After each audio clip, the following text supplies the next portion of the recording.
Hey guys, how's it going and welcome back. Would you play live with a really super cheap guitar? I mean, come on, this is beginner grade, it's a thin line, it's 3 inches thick. Does have a pickup in it too, so you don't have to worry. You just plug in and go with a 3-band EQ on it too. Brass frets. Now, originally when I got this guitar, as many of you know if you've seen this already on my channel, this had razor blade edges, which it doesn't have anymore. There's just little teeny little things left, and that's because I'm allowing for swell time. I still got to replace the nut though, because I did notice that the nut has an off string space to it on 2 strings. That's kind of like, it's not affecting tuning or intonation stability, but it's annoying. But it's also a very weak plastic, and I don't like that. So I am going to replace it with either a bone or a tusk nut or something far better quality, obviously. But even just as it sits right now with the cheap nut, the brass frets, blah, blah, blah, would you play this thing live? Okay, now that's a question I'd like to hear your answers in the comments below about. Now, take a listen to this thing before you answer that too soon.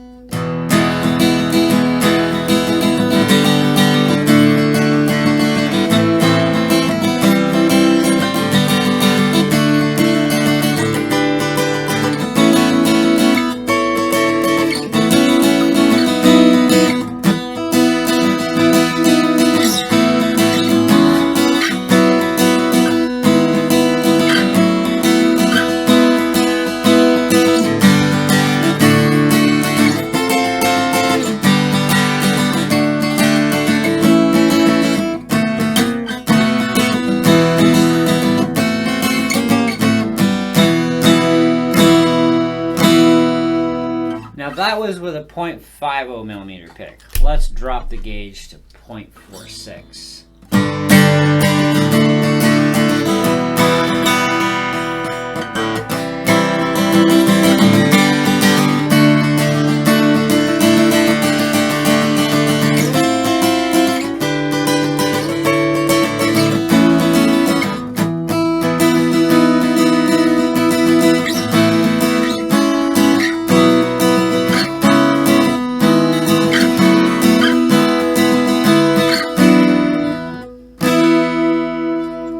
Now let's move on to a thicker pick.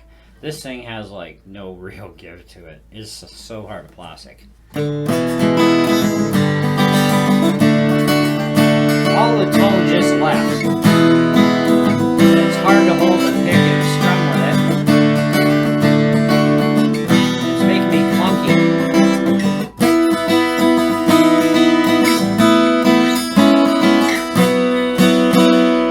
I know I'm going to break strings if I keep using this thing because it's just so rigid, which is why I hate thick picks. I like the tone of the guitar, the sound of the guitar to come out, and that's why, you know, something between the .46 and a .50 mil pick is pretty much my max and my minimums.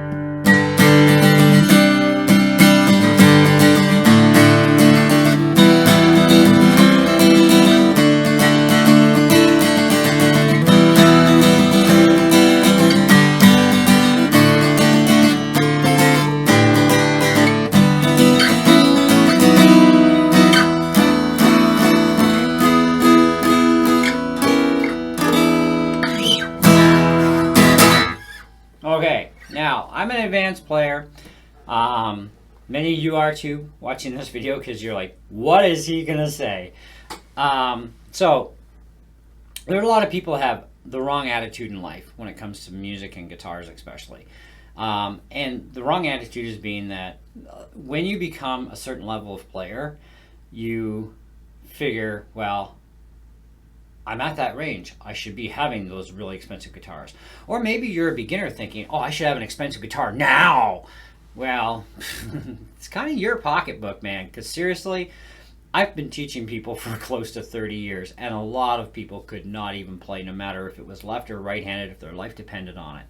So when you go out and you spend a boatload of cash on a really expensive guitar, okay, you're probably going to be asking for trouble if you're not going to be able to play it. So I would suggest definitely buy something cheaper. I'm not saying, you know, the epitome of the low end, but buy something that's, you know, around $300-400. Get yourself going, okay? And then as your skills improve, then I would say buy a more expensive guitar. However, that's something for another video, but I thought I'd throw it in anyways. Because I have discussed this topic off and on throughout videos over the years. Now, this is not an expensive guitar. This was $209 on Amazon.ca, so Canada. You can get it in the States as well for obviously far less. And I've watched a lot of reviews on cheap guitars myself. And, you know, guys who are advanced players like myself, we can make these things sing. We can make them sound beautiful because they actually are pretty good, you know, for cheap guitars. I mean, even with brass frets, I mean, I've got more time into this thing with brass frets than I had on that Tercer that I had that I have a video about, but don't buy them.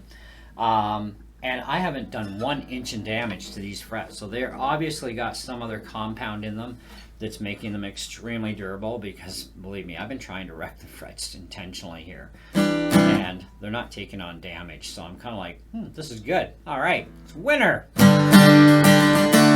So however they're doing their frets at Kona, they're definitely working with a really good quality fret material for being a brass fret. So that's encouraging. Buying cheap guitars, one thing I will say that you got to watch for on cheap guitars is when it comes to the fretwork, okay, the edges. If they're razor blades, this is bad, but I've even taken cheap Silvertone guitars and other guitars over the years, and I have redone the fretwork on them. I've eliminated buzzing if there was any. If there wasn't and it was just razor blades, I've gotten rid of the razor blades, smoothed them right out. And those guitars, by the time I'm done all my setup and everything with them, they play like butter. They're beautiful instruments. You know, it's just too bad the companies didn't take the time to actually put some thought into, hey, this may be a $200 or $300 guitar, guys. We should be putting out something better if we expect to make more sales. Because I see a lot of people quitting because of either they just can't play, period. I mean, it does happen, right? But or they have a guitar that is so dangerous to the human health system that it's just they don't want to touch it, you know. So people will they'll go out and buy more expensive guitars. And I've seen more expensive guitars. I've seen ludicrously expensive guitars have poor quality fretwork, poor quality nutwork, etc.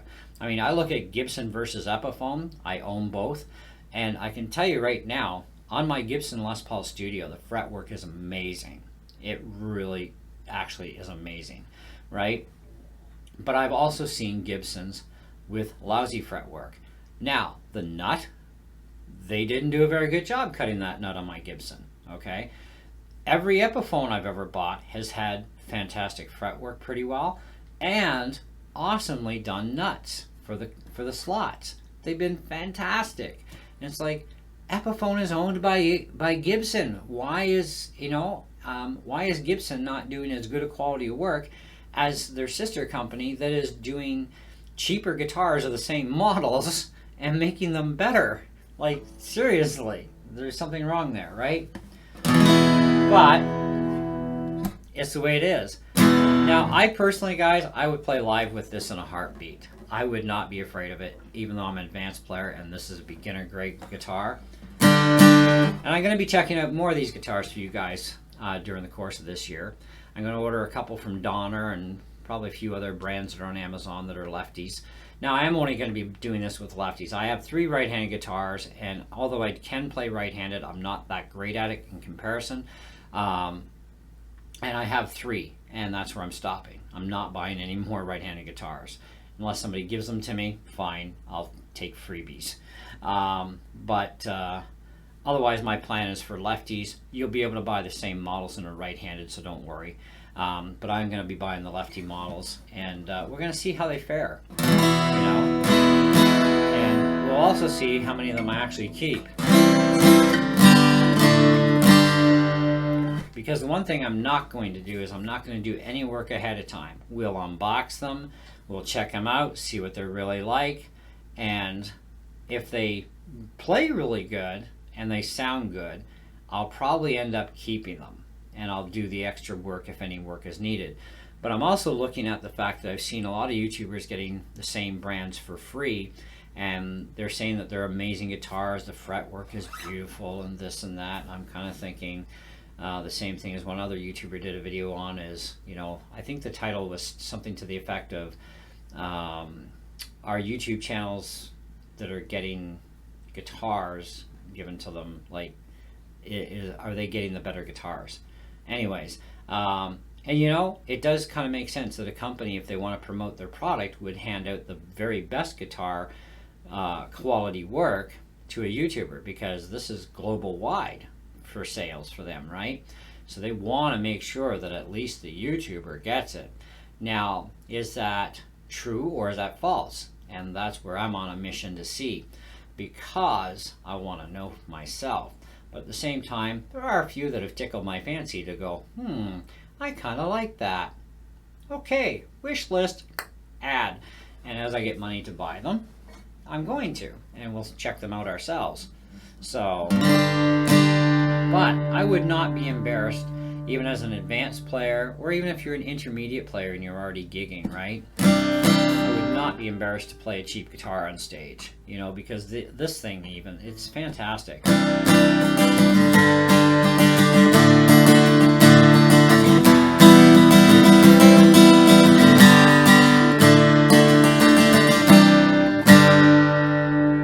So, there you have it. Thanks for watching. Hope you enjoyed the video. Leave your comments below on what you think, and would you play a cheap guitar like this live? See ya.